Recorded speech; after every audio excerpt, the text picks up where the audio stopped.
Welcome to the Winged Wheel Podcast. Here to talk all things hockey are your hosts, Brad Crisco, Ryan Hanna, and Evan Lobsinger.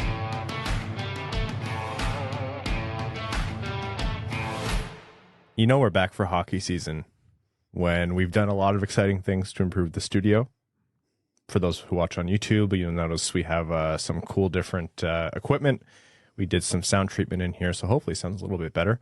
And with all that, having to fight Evan tooth and nail to sit still and get ready for the episode, we're back for hockey season. That's when you know the Winged Wheel Podcast offseason is over.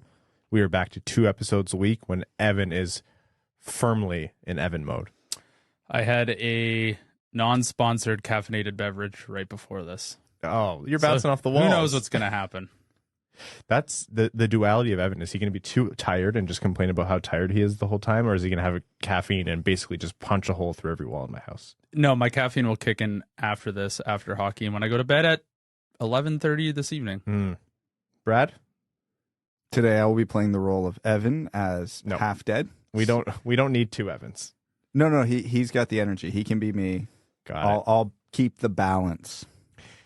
Well, the studio updates are new. Your Winged Wheel Podcast hosts are the same as always. Apologies for that. Folks, welcome to the Winged Wheel Podcast. Welcome to a new season. Here to talk all things Detroit Red Wings hockey, the world of the NHL, and beyond. I am one of your hosts, Ryan Hanna. I'm Brad Crisco. And I'm Evan. On this episode of the Winged Wheel Podcast, we're going to be talking to you about everything that's been happening in the world of Red Wings hockey. Preseason has started, and wrapped for everything except for the games. So prospect tournament is over, training camp. We just had the red and white game today, so we've seen a lot of really interesting stuff from Red Wings hopefuls, Red Wings solid roster candidates, and everything in between. Yzerman had a press conference, and we'll be talking a little bit about what he addressed there, takeaways from the camps and everything related. We have some NHL news, some massive contracts, ripples and waves in the world of GMs, retirements. Seems like everyone across the league has gotten the memo. So just a couple of notes here. Like we mentioned, this is a new set of equipment for us. So if the audio is weird or sounds different, or if you notice anything amiss, apologies in advance as we get accustomed, and don't feel afraid to shoot us a message if you notice anything. But hopefully it sounds good for you guys. The point of all this is to make it better for you, the listener, and your ears. We're working on it, though. Right, Evan? Is that my stomach? Did you guys hear that? No. Oh, okay. So it was mine. That's good. Evan's learning the difference between what he hears in the headphone and what he hears in the real world. It's going to be some weird ricochet sounds, I think. This man's going to be in the upside down by the end of the episode. Okay, but before we jump into the episode, I want to tell everyone, of course, about Winged Wheel Podcast Night at the LCA. What that is an event that the Winged Wheel Podcast runs in partnership with the Detroit Red Wings, and it's all in benefit of the Jamie Daniels Foundation. What we do is we have a pre-game live recording of the podcast featuring Ken Daniels and Mickey Redmond, your Red Wings announcers. There is a meet and greet with the special guests for as long as they are there. And unfortunately, us, the chumps of the podcast, there's going to be merch, giveaways, things like that. Previously, it was at the Little Caesars Arena in the Budweiser Beer Garden, but you've all bought so many tickets, and this event has grown so much that we are moving to a bigger space over at Hockeytown Cafe, which is just a stone's throw away. So we're going to be there. It's going to be a lot of fun. There are going to be food and drinks. There's going to be food and drinks available for you to buy. And then we're all going to head down to the game where we're going to sit in Winged Wheel Podcast specific sections. We have the entire gondola, which is an incredible view. It's the bird's eye view that the announcers and the press box see. It's really, really unique. But if you're more into the lower bowl or upper bowl, those tickets are available too. Sit with fellow listeners of the Winged Wheel Podcast. Those tickets are available to you at DetroitRedWings.com/WWP. Again, that's DetroitRedWings.com/WWP, or click the link in the description of this episode. Your tickets are discounted, so they have a special Winged Wheel Podcast discount, and a portion of the proceeds from every ticket goes to benefit the Jamie Daniels Foundation. Last year, you helped us raise over $32,000 for the Jamie Daniels Foundation through Winged Wheel Podcast Nights and other Wings Money on the Board initiatives. So we're really looking forward to driving that up. And yeah, the turnout has been amazing, and the amount of you who have already bought tickets has blown us away, and the team, which is why we've had to find a bigger space for all of us. So if you want your tickets, get them soon because they are going fast and hard. Did I miss anything, Evan? The auditor of my Winged Wheel podcast night ad read? I don't think so. Amazing. Okay. Training camp. Actually, let's start with some big news for the Red Wings. It's been a topic that no one likes talking about for good reason. It's been beat to death and mind-numbing and makes your hair fall out, so you're going to end up looking like me. But there actually is movement on the front of whether Tyler Bertuzzi can play Canadian games next season. So last year he wasn't able to travel into Canada due to vaccine and border restrictions. So Canada has announced that once it's confirmed, I believe it's the end of this month in September, that they are no longer going to require a vaccination check or anything of the sort to cross into the country. So there are still some things to work out in terms of coming back into the States, because I haven't heard too much in terms of their rules changing. Generally, you'd think they would follow suit, or they might be similar or in lockstep, but until that's confirmed, we won't say anything for sure. But right now it looks like Tyler Bertuzzi is on the path to playing for the Red Wings on the road in Canada. How big of an impact does that have on this team? On the trade value, it's huge. No, I knew you would start with the trade value. No. But that is a conversation we'll have in a second. No, I know. I mentioned that as like a part of my tweet when I sent it out about it, but everybody only read that part, as people do. But no, it's huge because the Red Wings record in Canada this past season was not good. And the Red Wings last year had severe problems with depth. So even losing one player at any spot in the lineup generally meant a huge downgrade, but losing your top line left winger was a severe downgrade. So getting Bertuzzi back for the however many games in Canada, that legitimately could equal several points in the standings. And when you think that based on most models, you know, superstar players are worth like maybe 4 to 5 wins a year, Bertuzzi being able to play in Canada might translate to an extra 2 to 3 points in the standings by himself, which is significant. Which might not matter, you know, if projections go as projections go, which they won't. Might not matter so much this year. When you're talking the year after and the year after that, you have teams who'd pay millions of dollars for 2 to 3 points come game 80, 81, 82. Like you're saying, Brad, that's the difference of playoffs or not. Or, you know, that makes a big impact in terms of where your team finishes once you're starting to try to compete. The consistency aspect of it too, you know, getting solid line mates, consistent line mates in for guys like Lucas Raymond who are still young.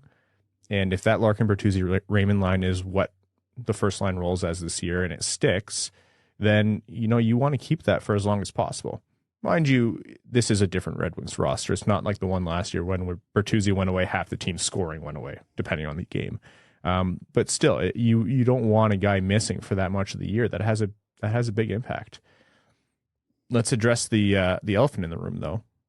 Bertuzzi's in a contract negotiation right now.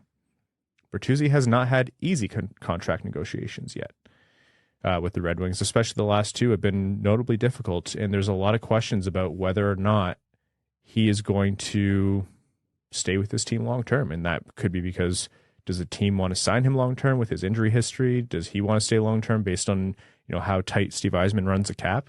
How does this affect those negotiations? I don't want to say hugely, but it's significant because Yzerman's hand could have, in a way, been forced if he couldn't get maximum trade value for Bertuzzi, because, you know, every team has to play Canadian teams. So obviously that affects it. And if Bertuzzi couldn't play those games, it would drive down value. So if Yzerman's not getting anything, an offer better than a second-round pick and a B-level prospect for Bertuzzi, well, that's not worth trading him. But again, he's such an important asset. You can't let him walk for nothing. So Yzerman would have had to have walked this tightrope of, do I just take a haircut on a trade, or do I overpay him in an extension if his ask is really high? So that would have put Yzerman in a very, very tricky spot because, you know, we don't know what's going on here. Bertuzzi could be asking for the moon. He could be asking for something very reasonable. Depending on what he's asking for is going to sway Yzerman one way or the other. If he's asking too much, then the obvious answer is trade him. If he's asking a reasonable amount, the obvious answer is keep him. If before this update, he was asking way too much, like I just mentioned, it put Yzerman between a rock and a hard place. Undersell him in a trade or massively overpay him. So I think what this changes here is that now all options can be explored at 100% clarity, if that makes sense. Because now, Yzerman will at least get a sense from what other teams are willing to give up for him, even if he doesn't want to trade him, because you have an expiring asset. You have to gauge the market. It's just responsible, even if it's not something you want to do. So now Yzerman can walk into these negotiations essentially eyes wide open. I think it's also important, like you said, Brad, it gives everything 100% clarity, but it also removes some points of contention in here.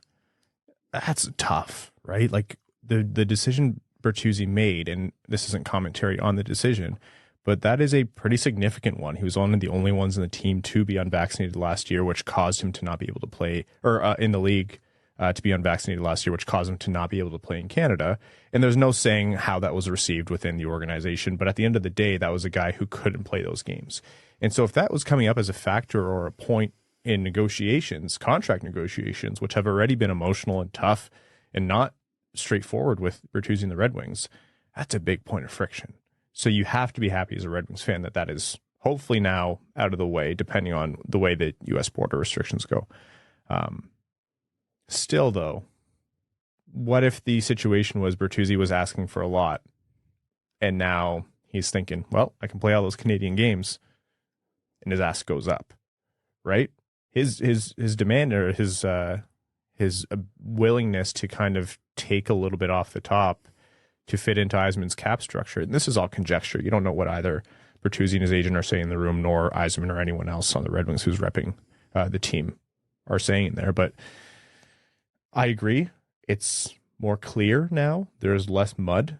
But I don't think they're necessarily out of the mud pit. I think this is still a pretty complicated situation, even without the whole border restriction thing factoring in.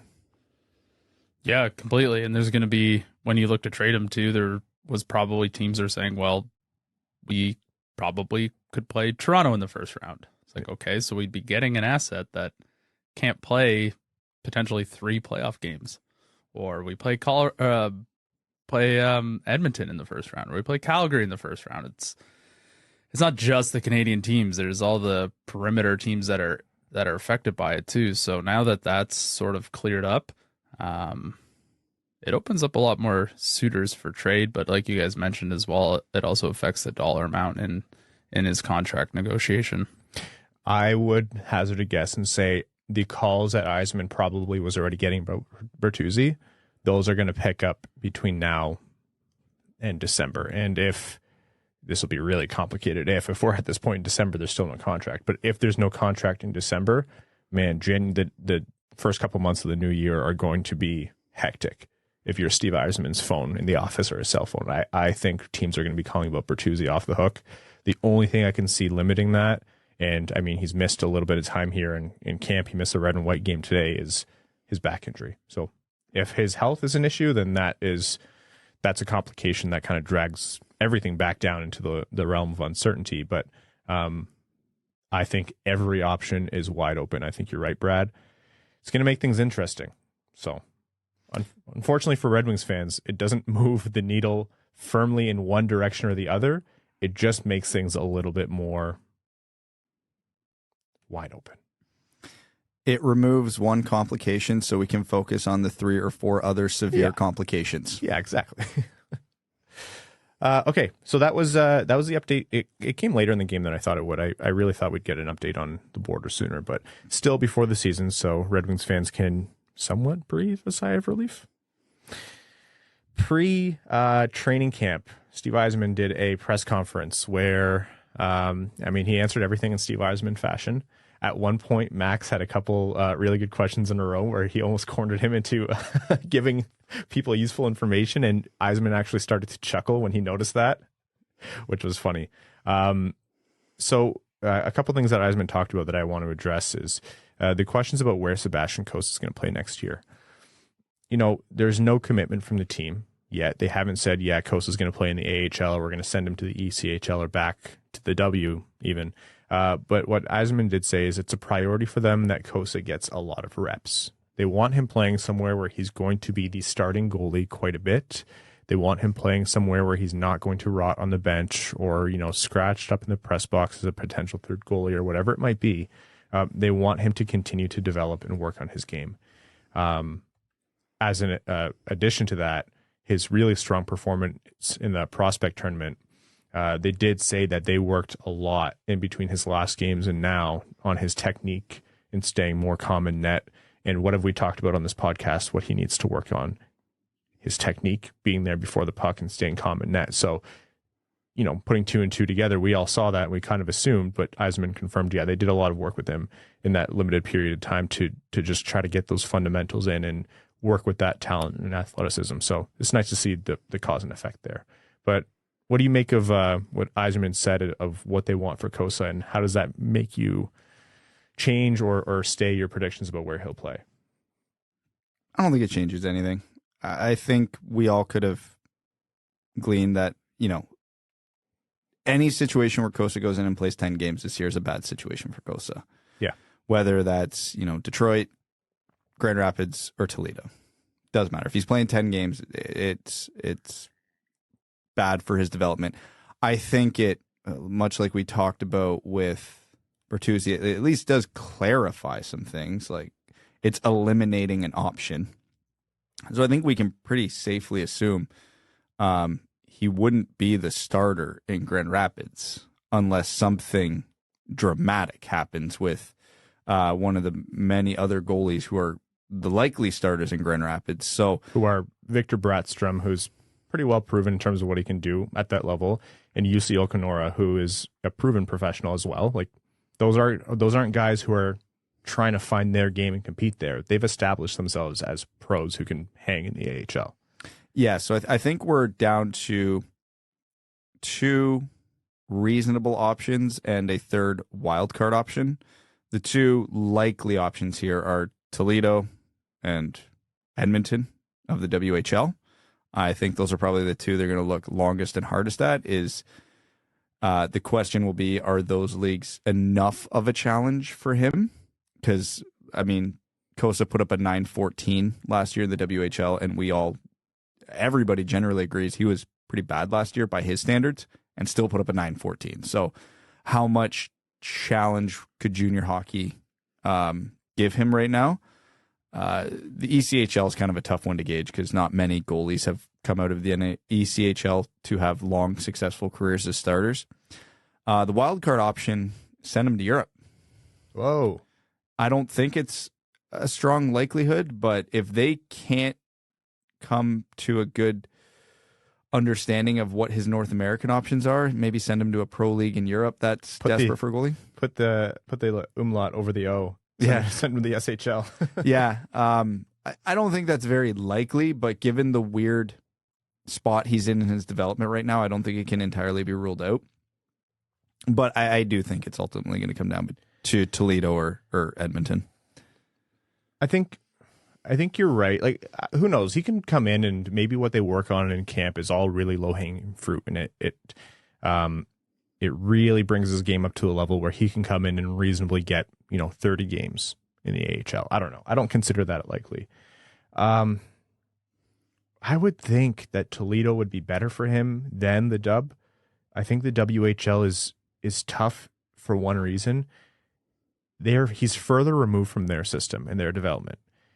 Junior teams have really good relationships with pro teams, and there's cause for them to work with them on specific players. It's beneficial to them as an organization, et cetera, et cetera. But at the end of the day, the Edmonton Oil Kings or whatever, let's say they trade him, whatever junior team that is, they're incentivized to try to win their league and then the Memorial Cup. That's what they want. So look at what Cossa was able to do with just a little bit of time in and around the Detroit sphere. I think that would give Toledo the leg up over the Dub. I can see what you're saying, Brad, about Europe. That's the first time I've heard anyone raise that. So, haven't really thought that out completely. So I think wild card's an appropriate label for it, but it's an interesting one. Kossa's, it's an interesting case.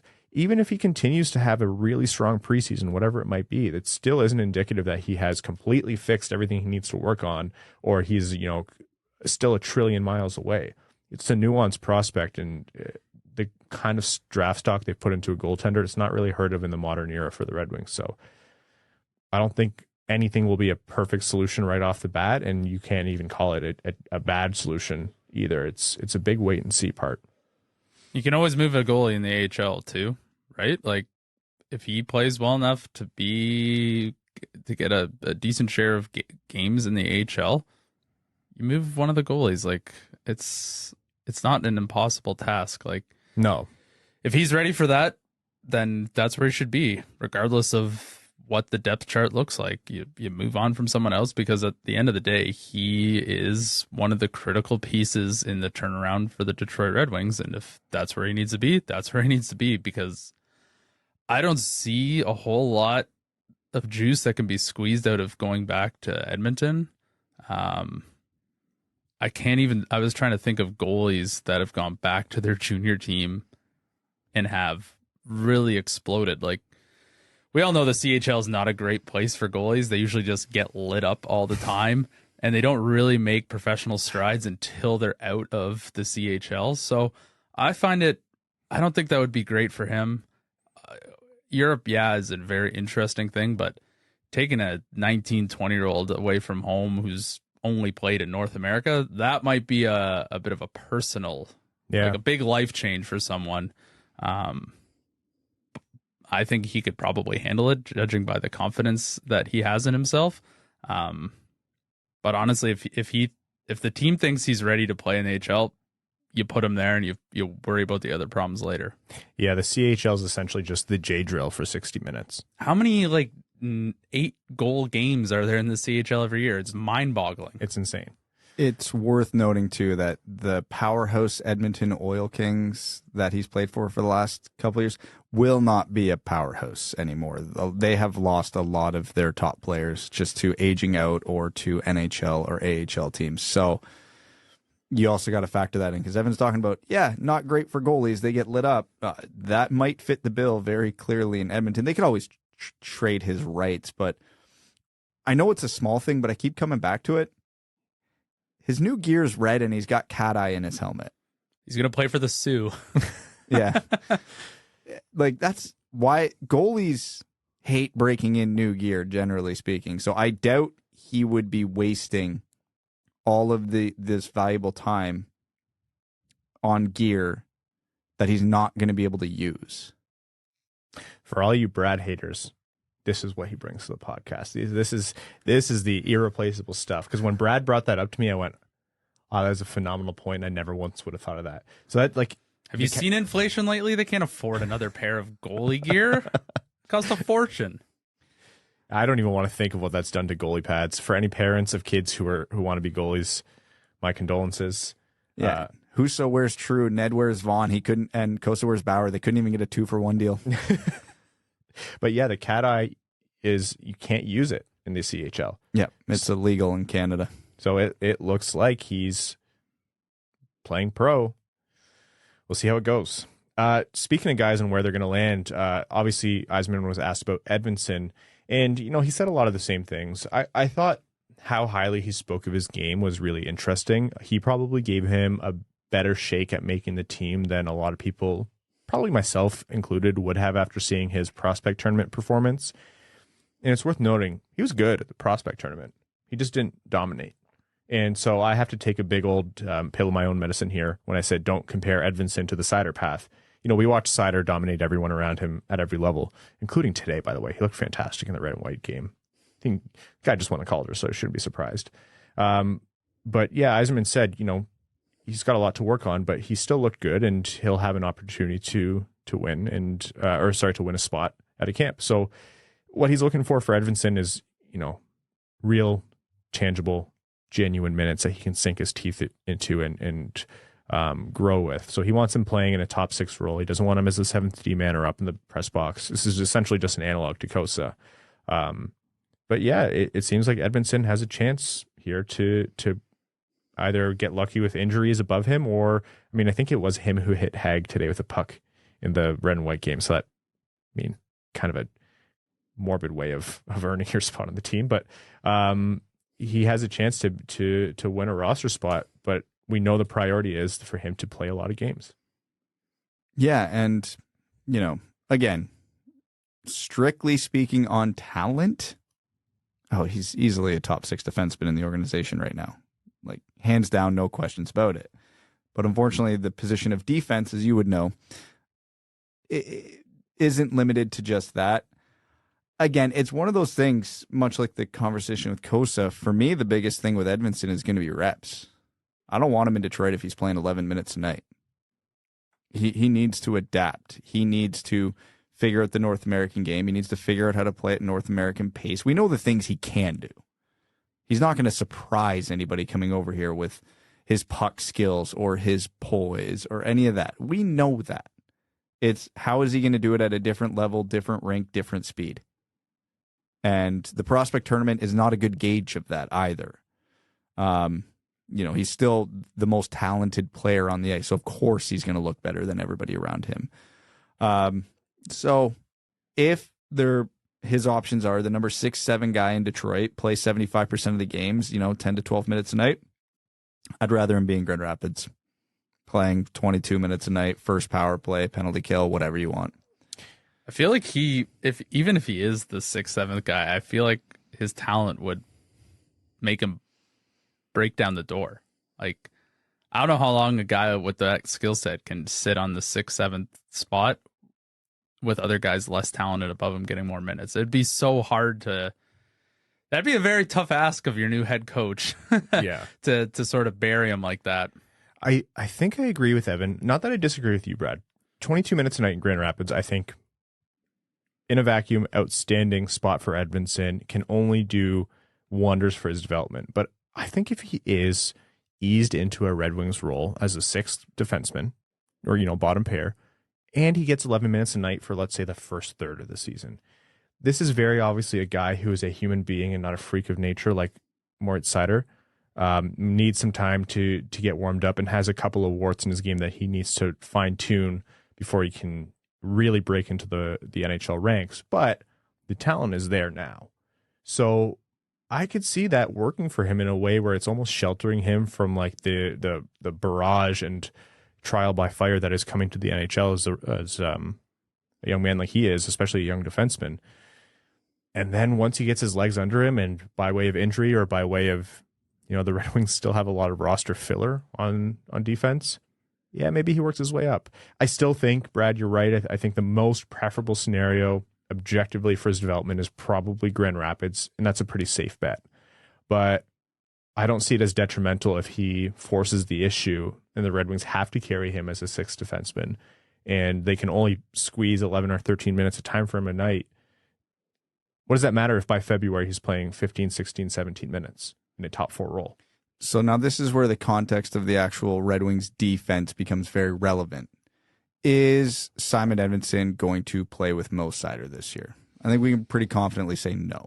Probably not, unless Ben Chiarot's not in the picture because of injury or something. Yeah, something pretty catastrophic would have to happen ahead of him. So then your next option is Edvinsson playing with Hronek?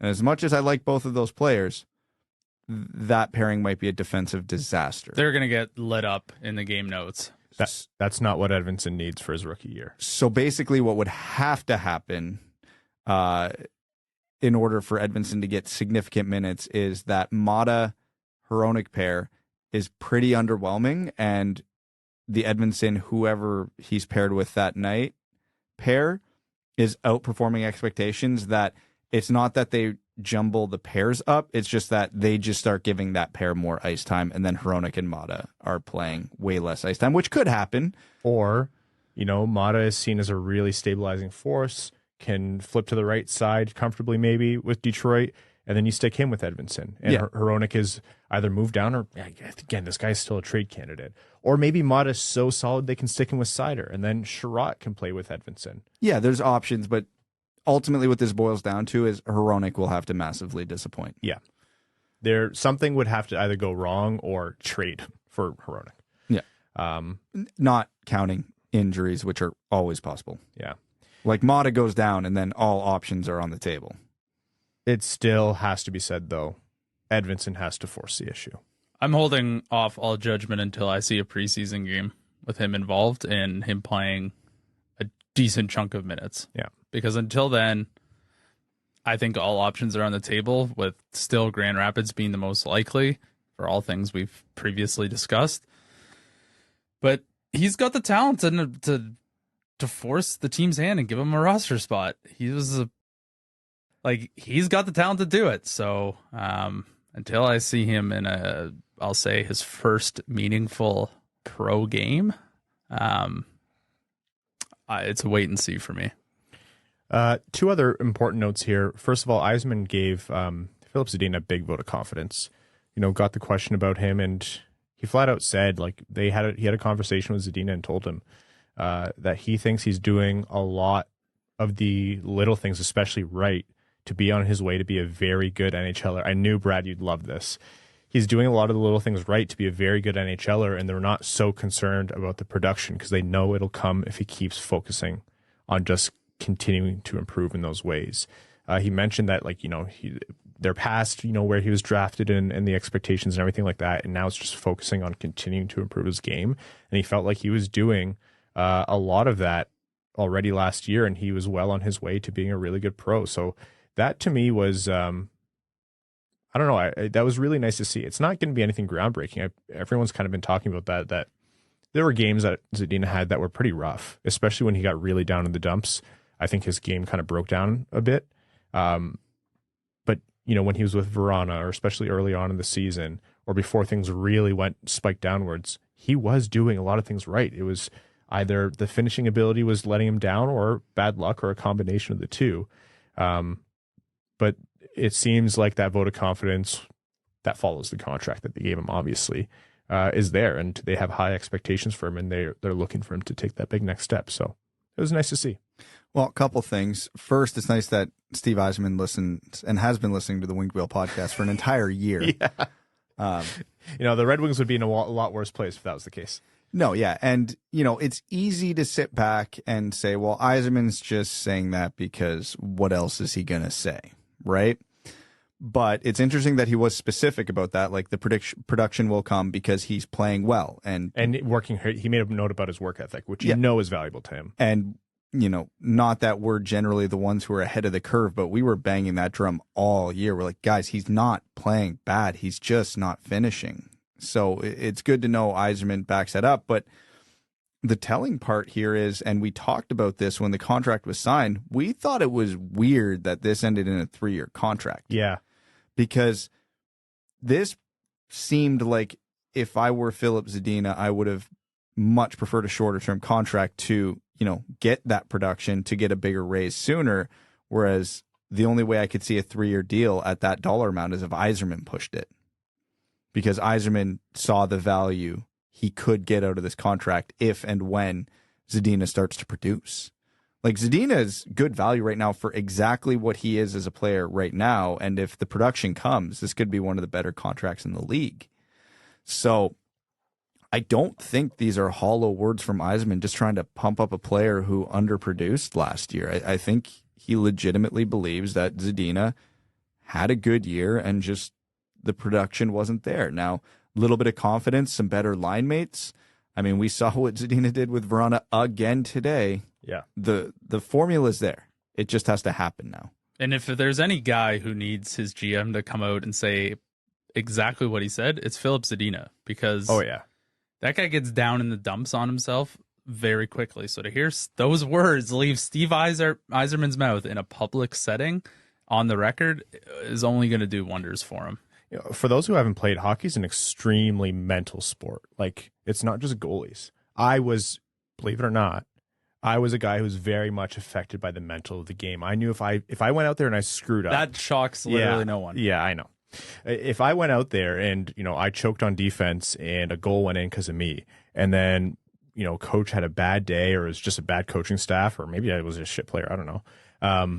And it was just like negativity. That got to me, and I had to really work to get out of those funks. I didn't like blind positivity, but constructive criticism in finding positive parts, positive aspects to a player's game go a long way to guys who are really affected by the mental aspect of the game. And we've seen Zadina is. And that's something that'll mature as well as he gets older too, right? Like that's pretty common for young players, especially ones with such high expectations on their shoulders. So yeah, you're right, Evan. That's massive for Steve Yzerman to say that. And then last note here, some injury notes. Andrew Copp had abdominal surgery earlier in the summer. Yzerman is expecting him to be ready around the first week of the regular season. He probably won't be a participant in the preseason. Shouldn't miss more than a week-ish, give or take, of the regular season. But we'll see where he actually lands on that. So we won't really get a good look at Copp, and he'll probably be a little bit behind the 8-ball to start the season. So you'll have to bear with him as he shakes off the rust and recovers from abdominal surgery. Robbie Fabry, as we know, the robotic man. Yeah, he's goodness knows what's holding his knees together at this point. But his recovery is going to take him into the new year before we see him, maybe mid-January, but it's still pretty far out. Pesek around the same time frame as Fabry, and then Jake Wallman should be ready approximately mid-November. So those are the major injury timelines. Chase Pearson is out for undisclosed amount of time due to personal reasons, so hope all is well there. But those are just the injury and absence updates for the Red Wings. Very quick here. Tigers fans will be happy. They brought in Scott Harris as the new president of baseball operations, which is the guy who's calling all the shots, the equivalent to Steve Yzerman in Detroit. So a lot of really good pedigree to him, young guy.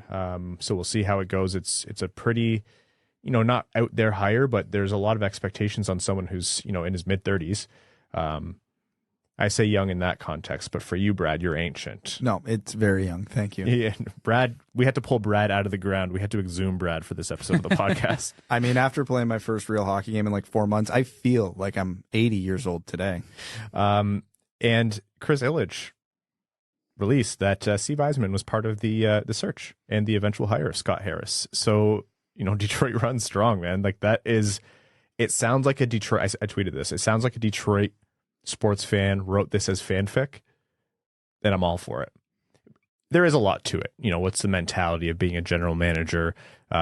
What's the kind of approach you want to take to pro sports in Detroit? Yzerman is obviously a very good general manager. Yzerman said that he's picked Harris's brain even before he was hired as an executive. So there's a lot of crossover there, but that's just a cool little tidbit.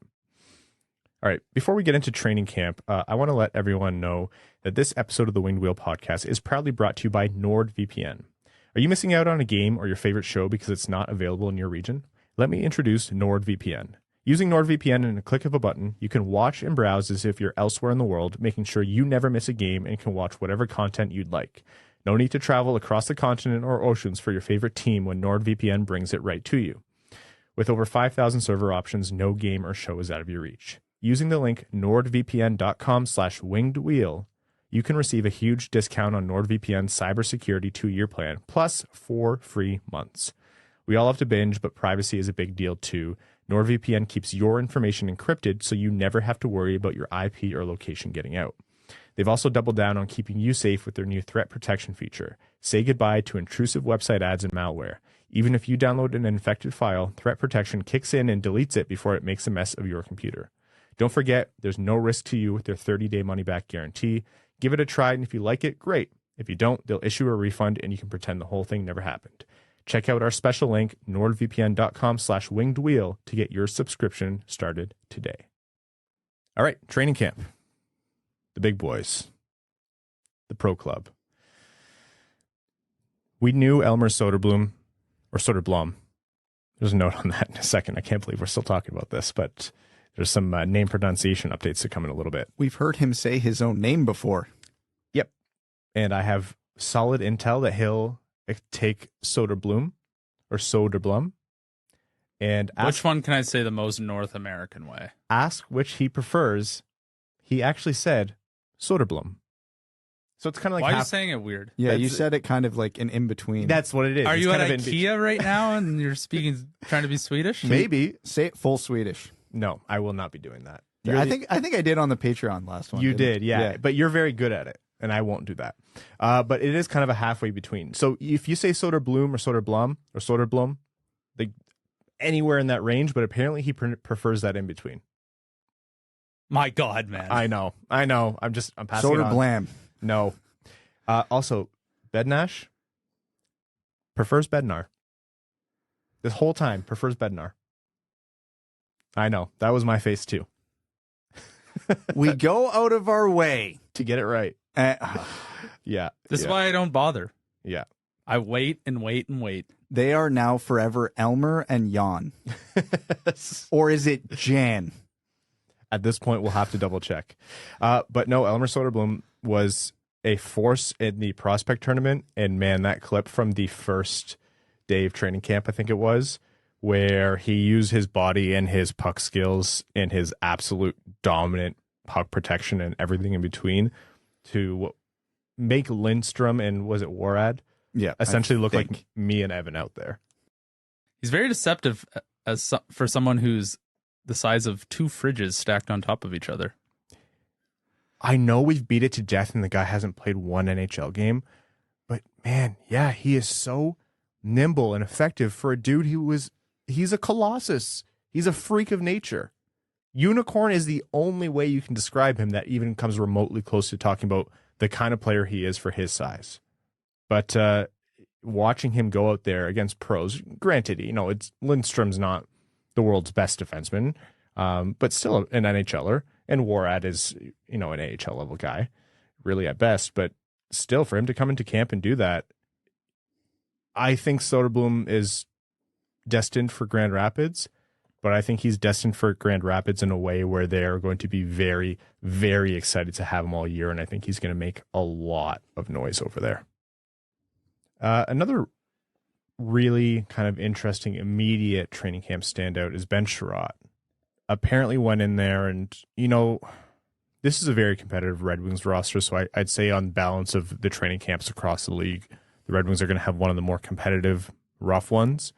But Ben Chiarot apparently went in there and was just an absolute bully, like a menace, a physical force to be reckoned with, in the boards, in front of the net, everywhere. And that stood out right away. And obviously, in the heat of it, you want to punch the guy in the face. That's what he makes you do. But when the players were, asked about it and were asked to evaluate their new teammate who was doing this, the consensus seemed to be, one, it's awesome, great teammate to have, and it's sorely needed. Because, Evan, what did you say a million times last year? The Red Wings were soft as butter in front of their own net. Yep. It was like highlight reel after highlight reel. You could just play the same clip of them getting just totally lost in front of the net. So for him to come in and show essentially what he was signed for right away, that's a statement. It's a statement from Chiarot, and it's, really a statement from Yzerman, who brought him in as to what this guy's going to come in and do at camp. So Chiarot's not messing around here, locking himself in on that top pairing. And, that goes a long way for Seider too. If he's your only protection in front of the net and he's the only guy who's being remotely physical or whatever it is, he's not known for being a complete hard-nosed player. He'll mix it up when he needs to, but not the way Ben Chiarot does. It frees him up a little bit as well. And Seider's going to have a target on his back this year. Let's be real. Calder winner, made a lot of people look stupid last year, punched a lot of people in the face last year. You're happy as a Red Wings fan to have Ben Chiarot on the roster next to Seider for more than one reason here. So, not penciling this guy in as a Norris candidate or anything, but promising. Yeah, we've seen the analytics on Chiarot, and we know they're, frankly, bad. But obviously he carries a high reputation around the league, and we talked a bit about why that is and why it's hard to quantify when he signed the contract, but I think we're starting to see a bit of it now because Ben Chiarot is not a great puck mover. He's not an offensive threat. So why are you paying a guy that much? Well, if he's playing with Seider, the ideal scenario here is he is what he is, which is just a royal pain in the ass in his own zone. He can eliminate guys off the board, and I think everybody, even his detractors, agree. He's good defensively. He'll clear the net. He'll win battles along the boards. He's solid positionally. So, for lack of a better word, he can defend. But when that puck gets on his stick after he breaks up a play or it's a race to a loose puck or whatever, he's not the ideal guy to be breaking that out of the zone. So Not Cale Makar. yeah, so the ideal solution to a lot of Red Wings breakouts this year will be, again, to just put it simply, Chiarot cleans up the garbage in the D zone, gets the puck to Seider, lets him run the breakout. Analytically, statistically, that will not show up well, or that won't show anything on Chiarot's analytics stats, whatever you want to call it. But if he's able to do that effectively and let Mo be Mo, that's a huge positive, because Mo did what he did last year, carrying around a boat anchor. So if Chiarot can actually prove to be valuable to the improvement of Mo Seider, that could be a phenomenal D pairing. Again, it's still tough because the way the game of hockey is, a lot of the times when he breaks up a play, unfortunately, he's going to be the one that's going to have the puck on his stick. And if Mo's not in a position to receive it, well, Chiarot has to run the breakout, and there will be some adventures with that. But bungling a breakout is better than blowing coverage or losing a battle in front of your own net. Because if you lose a battle or blow coverage in front of your own net, that's in the net more often than not. If you bungle a breakout, yeah, you're gassing everybody on the ice and it's going to create further chances, but that one doesn't immediately end up in your net. Let Mo be Mo is a great tagline for exactly why they brought in Chiarot.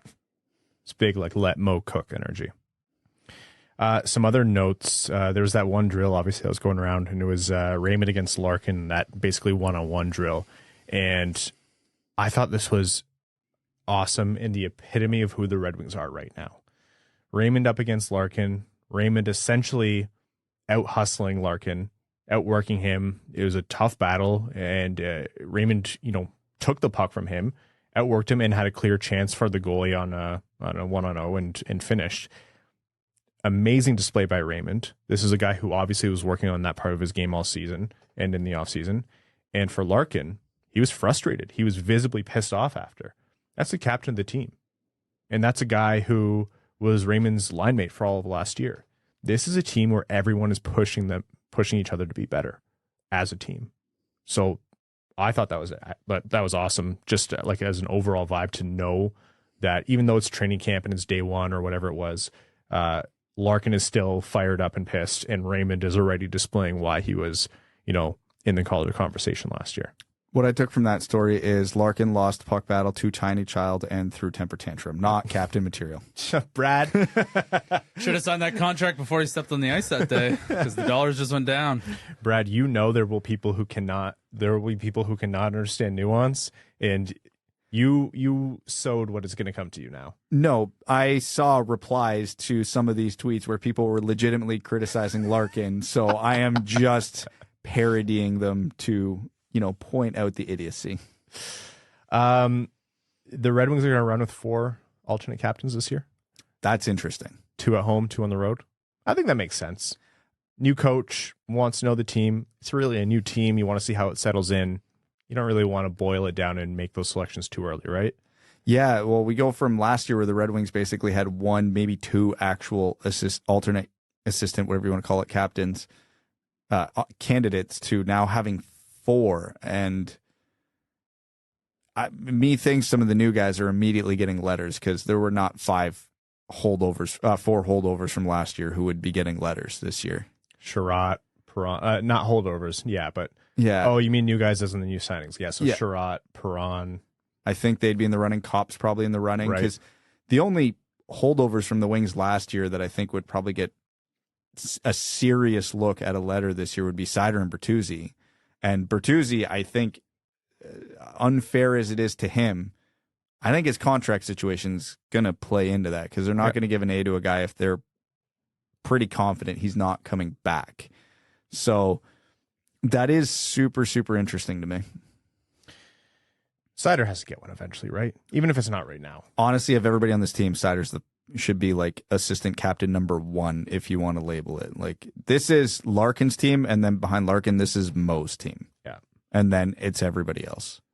Just want to make a note of Jonathan Berggren and what he's done. Like, he has a long path in front of him to being able to make this team, and you don't want to rule him out right away, but there are quite a few NHL level guys who are established in front of him where it's another year in Grand Rapids wouldn't hurt. But, Yzerman made a note of this as well, and we've talked about it before. He had a fantastic season in Grand Rapids, both in terms of production and how he developed his personal game.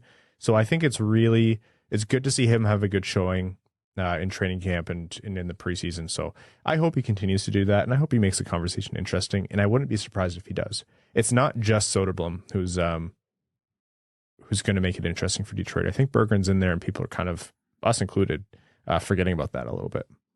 Well, I would think Berggren's ahead of Soderblom at this point because Berggren has a good season in North America under his belt. Yeah, exactly. And he's also older. Yeah. With Simon Edvinsson, hearing him talk to reporters and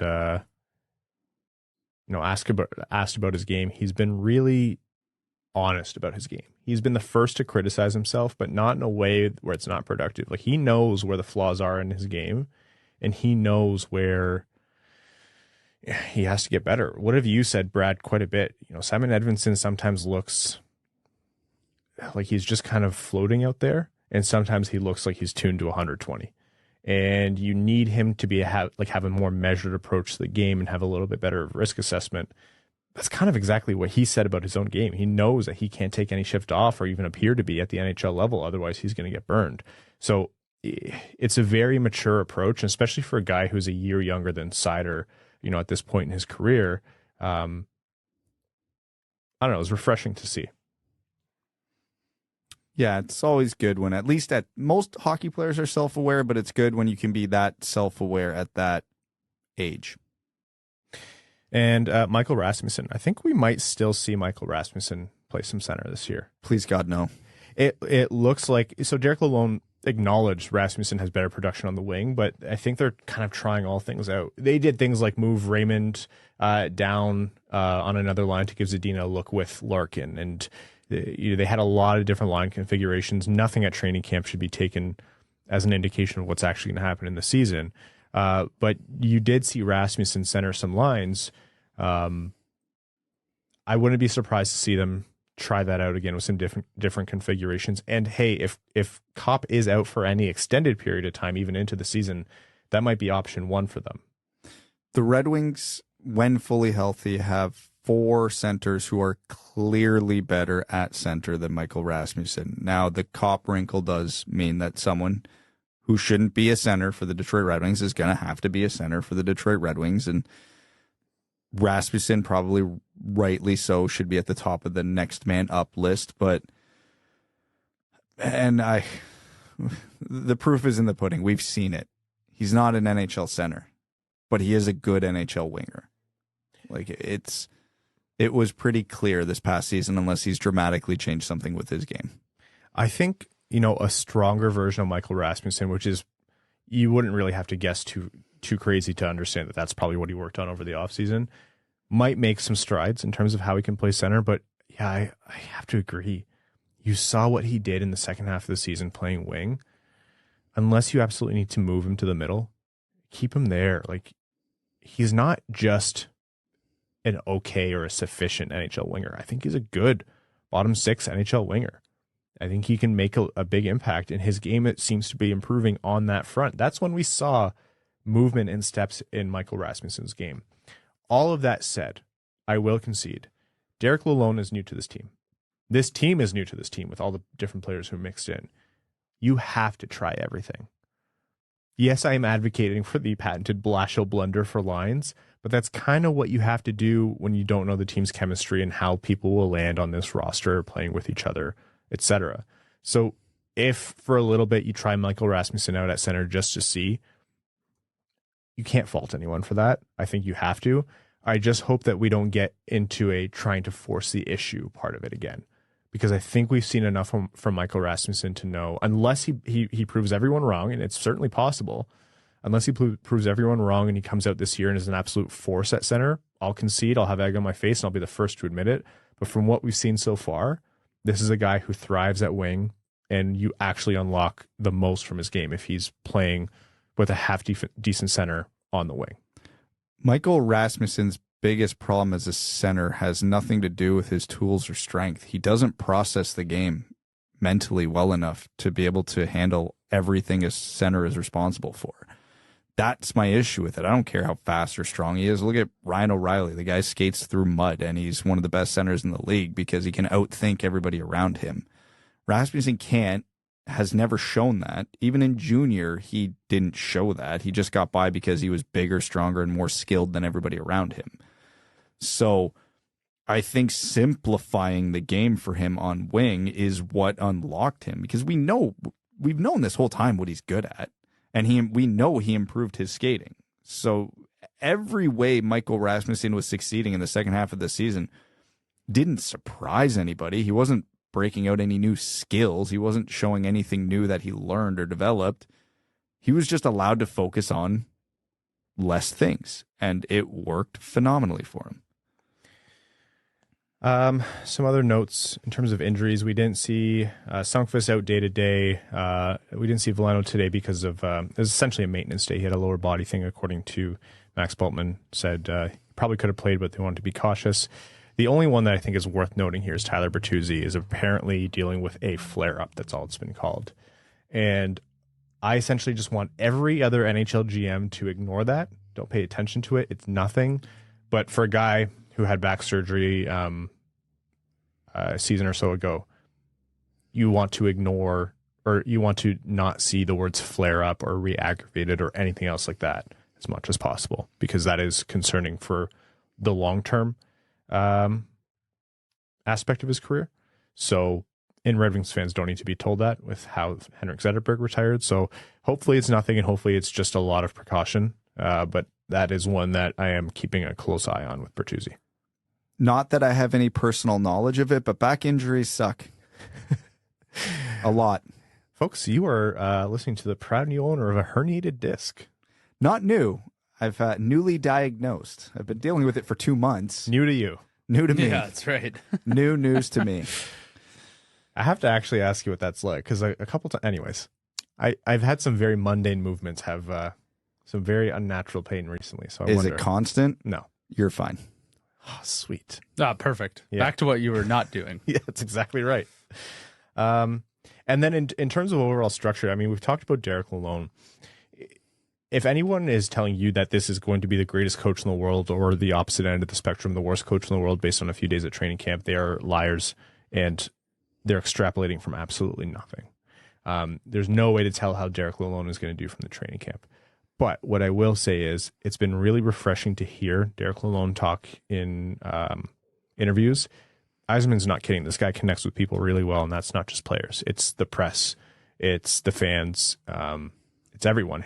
Obviously, you'd have to assume his peers as well and his staff. But the way he articulates and the way he conveys his thinking, it's really refreshing. I think we see a lot of really good insight, and it's basically just what we've talked about all episode, which is he's just getting a feel for what this team is right now. He's making them play with pace. He's making them play a fast game, a hard-nosed game, and they're focusing on fundamentals. Like, team defense has been a big push. And for any Red Wings fans who watch any game last season, you know that it has to be team defense as a solution to this team's defensive woes. They have the talent offensively, both as a unit and with individual players, and they only added on that front this year. But in order to really give their goalies the best chance possible, and in order for them to not get shelled with 8, 9, 10 goals, team defense has to be the solution. So that's been a big priority for him in camp so far. Don't know why anybody would think that. Think what? That defense should be a priority. Oh, yeah. It was fine. It's all fine. No problems there. Go back to the CHL. 9-8 games. Dude, my heart cannot take more 12 goals against. No, thank you. That's enough for me. They never gave up 12 against. It was 11. Well, we're fine. We're all good. There were points, especially in the red and white game, where, I mean, it's an intra-squad scrimmage. It looked a little bit cluttered, but you saw them working through it, and especially in their own zone at the breakouts. So it'll all come for preseason. I imagine the preseason is going to be messy too. I imagine the first 20 games of the season are going to be messy. Let's talk about what I think was the biggest story of camp today, and one that people are really going to be focusing on heading into the preseason. You know, we talked a lot earlier this episode about Filip Zadina and what he needs to do. man, he was lights out. He had a strong showing, in regular camp, and in the red and white game, he was making plays left and right. And whether it was like a simple find the trailing man in the slot behind him with like a not overly fancy, but still really nice pass where it looks like he has eyes on the back of his head to Vrana. And that was a one-timer that beat Cossa. Or splitting the defense inside out to set up the scoring chance, or cross slot feed again to Vrana for a one-time opportunity. Zadina was everywhere, and he looked extremely impressive. I have to imagine at least some of that is the confidence from the contract and whatever conversation he's been having with the coaching staff. But a lot of that is probably a display from just playing with more competent, better teammates, right? A little bit of that, and possibly for the first time in his career, he was able to unlock himself by playing against the Detroit Red Wings, which not everyone gets the opportunity to do. Yeah, but again, we kind of talked about this with Rasmussen, and it applies to Zadina. He didn't do anything new. This is all stuff we've seen Zadina do before in the NHL against better competition with more intensity. We know what his issues are, and if he's playing with confidence like he did today, this is what it should look like. This is what Filip Zadina can be. I don't think it's realistic to expect this every game, every night, full season Filip Zadina, but more often than not, this is what Filip Zadina can and should be.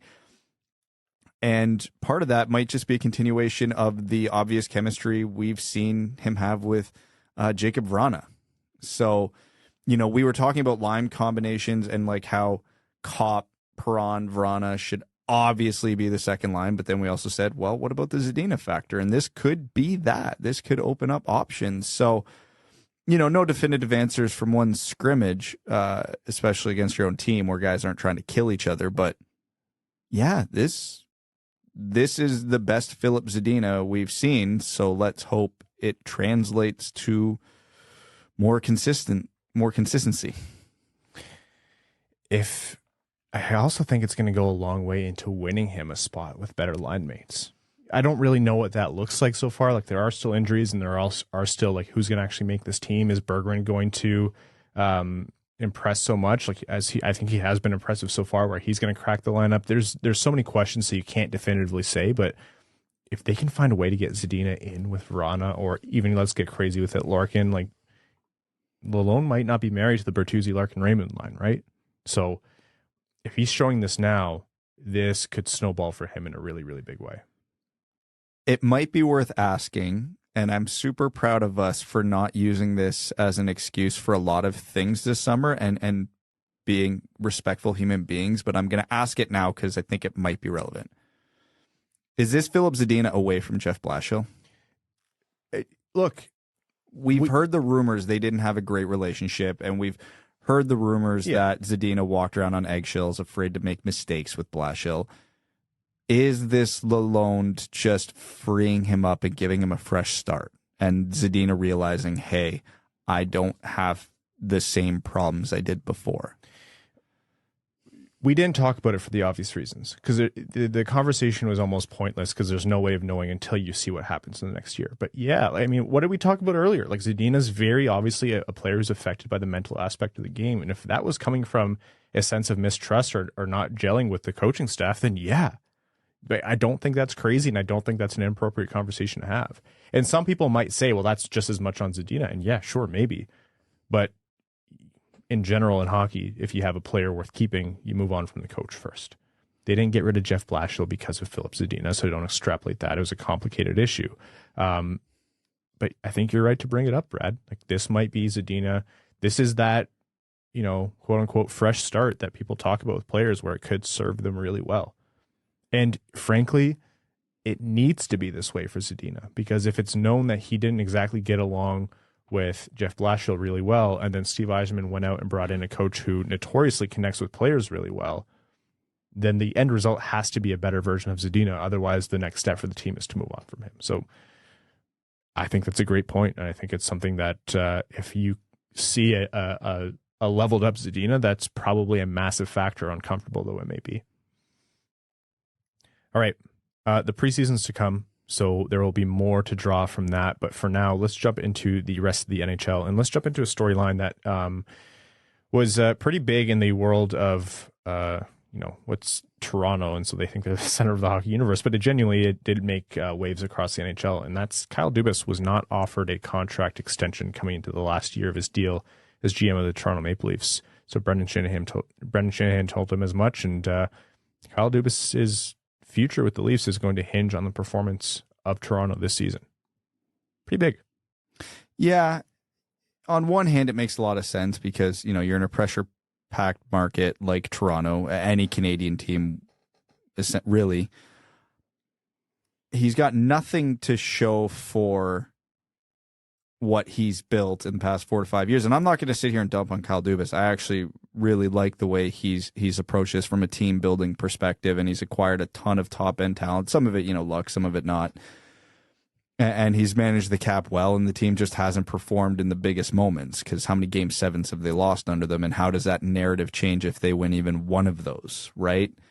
But you have nothing to show for it, so why would you have earned an extension at that point? But on the other side, go through the Canadian hockey teams right now. Pierre Dorion, Kevin Cheveldayoff, Brad Treliving, all Canadian GMs who have a longer track record of not accomplishing the goal with in their respective markets. So, on one hand, it's very fair to Dubas. On another hand, it does seem a little rushed compared to some of his peers. But, he's in Toronto. That's the Toronto. one difference between them all. Yeah. It's time to put up or shut up. And, again, I don't think it's on him. Toronto has a roster that should compete for the Cup every year. They do. And, they've had some bad luck because they ran into Tampa in the first round of the playoffs last year. With how good they are in a normal playoff setup, they're not playing Tampa in the first round. They've run into Boston, who's been a very good team a couple times. The only two truly inexcusable ones were the Columbus and Montreal series. But yeah, I could have all my opinions I want about how to build a roster, but if that roster's consistently losing, time for a new approach. You know what's going to happen? They're going to get bounced, let's say, the second round. They're going to lose in 5 in the second round. They're going to move on from Dubas, maybe even Shanahan. They're going to bring in probably people as competent, and then by year 2, those guys are going to win the Cup. Well, Peter Chiarelli comeback. Just please, in my bones. I want that. But that's how it goes. I think not to say Dubas is, a martyr here, or I don't think he's faultless. He's coming into his job on the line, and he's resting those, basically that contract, the future contract on Matt Murray and Ilya Samsonov in that. So, I tend to think he only has himself to blame. But at the end of the day, GM's a long-term game. This is a Tampa Bay roster that we've seen the league make 3 straight Cup finals, win 2 of them, and Steve Yzerman's a big architect, a big factor in terms of those teams. Not the only one, but a huge one. He wasn't celebrating with them. He was in Detroit by the time they won. So that's kind of the name of the game, but that's not new. And like you said, Evan, it's Toronto. It's what you signed up for. You are in the inferno. Absolutely. There's the only they should have no expectations because they're a bunch of losers. But when you have Austin Matthews and Mitch Marner, the expectation is you need to win at least a playoff round. So if you haven't done that in your tenure at this point, being the Leafs GM, it's the guillotine is now set up. Guillotine? What did I say? You said guillotine. Is that what I meant? Guillotine. I'm not having a pronunciation. I'm going to start calling it ketchup. Okay. All right. I'm not. Don't make. I will poke. No. I'll poke this foam. We're not poking. There's I'll no poke poking. the foam. Brad, I honestly think I'm ready for children. I really do. I think we're getting all the practice we need here. I haven't shit my pants yet. Would you like me to do that? You haven't? Here. That word "yet" was concerning. Yeah, but fair. Nathan MacKinnon becomes the highest paid player in the NHL for now. 8-year, $12.6 million contract with Colorado. $100.8 million massive step up from his $6.3 million colossal underpay previous contract that he was on. It all evens out, I suppose. I still think 12.6 is a bit, not very, but I think it's still a bit team friendly considering the value he brings to the team. The part about this that blew my mind is that he still has one more year to play at that 6 point whatever million. It pound for pound's got to be one of the best value contracts in the modern era of the NHL based on what he's doing right now. Yeah, one of the best players in the league, fresh off a Stanley Cup, and they paid him all the money. Yeah, it all makes sense. There's not a lot to overthink here. I know a lot of people were saying, oh, at the time of signing, like the 6.3 was a risk for Colorado. It never was. It was an underpay from the start, and with the amount of money he like the length and the amount of money that he signed for, it was a favor to the team. He always said he's like, I don't really care about how much I make. That's very obviously changed now. And for someone who doesn't like to see teams have favors done for them, good. And you have to think the NHLPA is relieved because that must have, like, one of the best players on the planet taking a massive pay cut like that must have just pissed off so many other NHLers looking for big deals. So 12.6 nearly doubled his earnings. I think the 6.3 and what he did for Colorado under that deal and what he'll continue to do is more valuable than Tavares was on a 5 point something contract for a long time with the Islanders. If you remember that, like, that was a massive steal for them. Then he got overpaid by Toronto. It all works out in the end. How long is it going to be? Austin Matthews is looking at that deal and licking his lips. Like, that is going to be I think Matthews will be the next one to probably crack that number.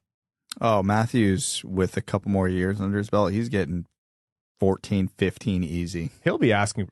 You'd have to think he'll be asking for like 14.5. Well, with the cost of what Arizona tickets cost, he should be getting that kind of money. My God. Yeah, it's going to make waves. I'm curious to see how this impacts the mega signings. It's not often we get a $100 million contract, but that's like playing 2 years in the NFL. Pretty much, yeah. As like a backup safety or something. Yeah.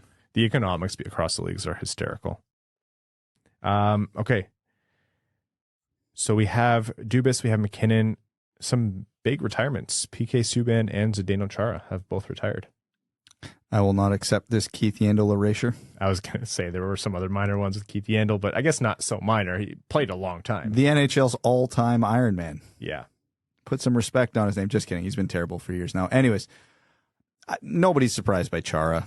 I mean, he's one of the best defensemen of the era, if not counting the longevity, the best. So, it obviously sucks to see him go because we talk about Elmer Soderblom as a unicorn. Chara was the first true unicorn in that sense. But it was expected. Subban, I think, was the surprise. I was not prepared for that one. He had a bit of a bounce back year last year. Like, he's obviously not the player he used to be. Injuries have caught up with him. Age has caught up with him. He's not that old. But I thought he'd find a home somewhere, running a team's second power play, chipping in some offense, bringing some intensity. I thought he might have made some sense on Detroit's right side. But I guess he didn't like the offers that were out there. He has new media agreements with the NHL. He's going to be producing some content, some shows. Yeah. He'll be on one of the major broadcasts soon enough as well. Yeah. Oh, yeah. He's not financially worried here. I just thought he'd, take a couple more kicks at the can, maybe try for a cup, maybe see if he can, milk a couple extra years out of a basement feeder just to keep playing. But yeah, I mean, Subban is the type of guy who doesn't define himself as a hockey player. He'll still be involved in the hockey world, and he'll still probably be, very, very visible in the hockey world. So if that's what he wants to do, good on him. Why wait? All right.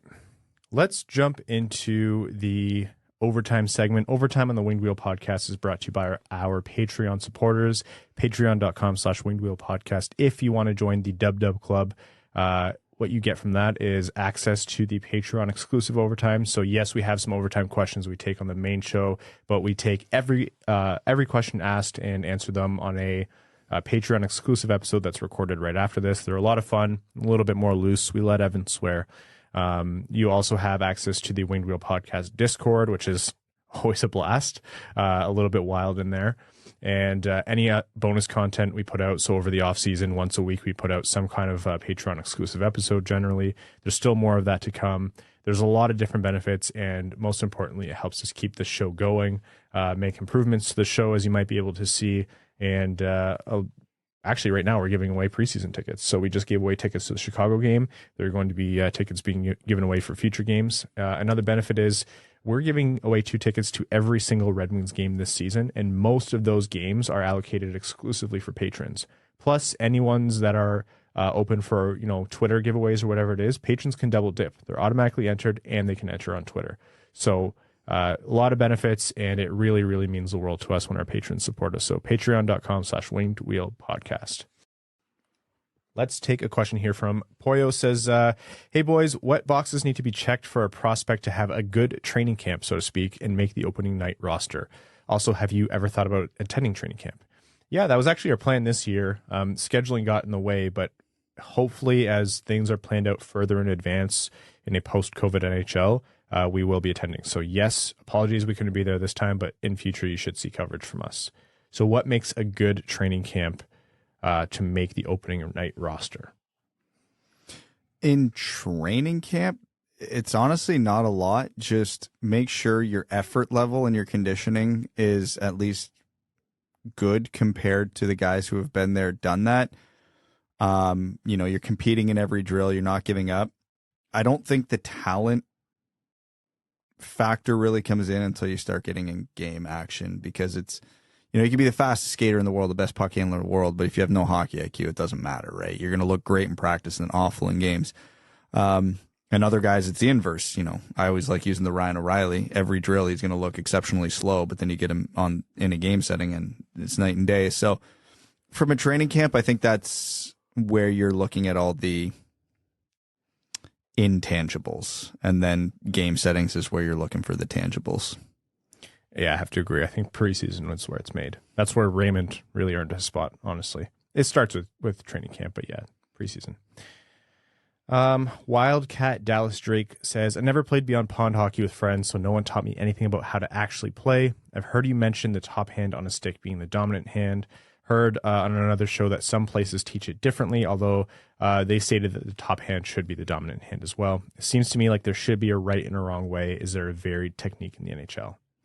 Nope, it's entirely preference, because I'm one of the ones who goes against the grain. I'm dominant hand on the bottom, which then would lead you to think I'm a horrible puck handler, but that's actually probably the strength of my game personally. So it's all preference. You adapt to whatever feels comfortable. It's more so fascinating statistics, because statistically in Canada, more players shoot left because the dominant hand does generally go on top. It's like a 60-40 split, though. It's not super. It's not like a super difference. And in the States, it's the inverse. More people are right-handed because, you just hear the word right-handed and you assume just buy a right-handed stick, where it happens more organically in Canada. So that's a bit fascinating. But in terms of what's more common, yes, top dominant hand on top. But does that make it any better or worse? No, it does not. Okay. Linda Hull says, I really enjoyed the Wings behind the mask segments, explaining the details of Ned and Husso's masks. It made me realize how much I enjoy seeing the goalies' personalities come through. Do you think the league would ever allow the rest of players to showcase themselves? What would you like to see? Thanks, guys. Eventually they will. They'll have to, because that's what people want. Will they be quick to do it? No. But legitimately anything where they can showcase themselves and who they are. I mean, granted, I think there's a lot of work that needs to be done in terms of what actually comes to public light because of hockey players and what they do off the ice. It's not always the best stuff, but in general, when people are like, oh, this is the most boring player in the world, you know what? It's because they get tarred and feathered in the media quite a bit from hockey fans and whoever it is, just by saying anything really of substance about a game. Like, you were rewarded for having the Connor McDavid, Sidney Crosby answer. Oh, just got to grind in the corners and get pucks in deep. Like, that's what you hear forever because that's what's rewarded. So if you find alternate ways for guys to kind of come out and show themselves, like everyone knows about Joe Thornton and Brent Burns and like their freaking petting zoos that they have. Like that's just fun stuff that you can do. I think Marino as well as another guy who's shown quite a bit of personality and like who he actually is as a person. It doesn't necessarily have to be on ice stuff, but we've talked to Ned on the show. Really cool guy. So, like someone you would actually hang out with, grab a drink with, like really cool dude. Just whatever content can show who they are off the ice is probably a great place to start. Because goodness knows we don't know how to showcase them as pro hockey players and make that interesting. Anyways, that's my rant. Bertuzzi's lost tooth says, when are we going to go back to 2 episodes a week? Now. Thank you for asking. The offseason is over. We are officially back to 2 weeks. Slim Pickens says, I joined back up during the summer for the extra episodes and the double overtimes. Thanks for the insole recommendation. Super feet are saving my feet. Hey, nice, Brad. It's almost like I know what I'm doing. In the red and white game, also thank you for the support. It says, in the red and white game, the captain's letters have moved back to the left side of the jerseys. This is an ominous sign. I can only hope it's a good ad. Ads are all shit, but I'd be less upset with, names a few companies here. How do I learn to stop worrying and love the ads? Remain untainted, coagulated milk bags. Yeah, I noticed that the letters move back to the side over the tip of the wing, and you don't know for certain. Nothing's been announced, but you have to imagine that's to make room for an eventual jersey sponsor. How about this? We'll crowdfund. We'll win the bid, and we won't put anything on the jersey. I'm all for it. I'm unfortunately under the impression that it is a, multi-million-dollar investment. So that's quite a big crowd fund. There's at least a dozen of us. So you put in, let's say you put in $5 million. Brad and I each chip in $20. $3 in my cup holder in my car. That's a start. Oh, big man. Sorry, you're telling me your cup holder has money in it and you parked in Kitchener? Yes. Bold move. Hold on. My windows are tinted, thank God. No, I got to take the opportunity. This is the first time I ever get to big league Evan, because I have at least $6 in my cup holder right now. Yeah, we went to the bakery the other day. It was a real. My change has gone down quite a bit. Evan's amazing hairdo. Wow, thank you. Is this you? No, God, no. That comment's way too long for it to be me. Evan, how's your hair doing today? Wait, what's wrong with my hair? How would he know? How would this person know? You know that, Evan, how? I don't. No, was there some sort of reference to my hair in a previous episode? I don't know, man. Now for the actual hockey question. Looking at the league, who are the easy teams now in the shoot teams, and how do you think the Red Wings could do against them? So I'm going to say the easy teams in the powerhouses. I don't know what Philly's going to be like, but that team could be quite bad. Couturier and Ellis out for the year. Doesn't bode well. Arizona, probably going to be awful. Chicago, you don't really lose the players that you lose out of Chicago and get better. And Patrick Kane still might be traded. Montreal. Yeah.